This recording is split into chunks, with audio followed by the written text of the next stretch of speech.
والد ماجد کا انتقال۔ علم یجد کا یتیمن فآوا۔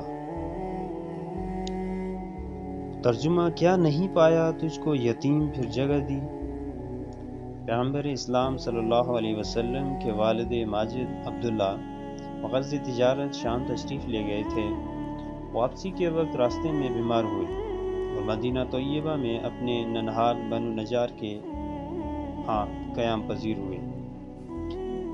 اصل میں قبیلہ بنی نجار نبی اکرم صلی اللہ علیہ وسلم کے دادا عبد المطلب کا ننہال تھا، اس لیے کہ عبد المطلب کی والدہ سلمہ بنت زید اسی قبیلے کی بیٹی تھی۔ آپ کے والد ماجد کی عمر نے وفا نہ کی اور وہ آپ کی ولادت باسعادت سے 2 ماہ بیشتر مدینہ طیبہ میں ہی انتقال کر گئے اور 25 یا 28 سال کی عمر پائی۔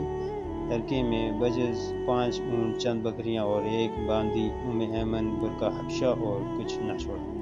اس لیے اس در یتیم نے اپنے دادا عبد المطلب کے نگرانی میں ہی تربیت پائی۔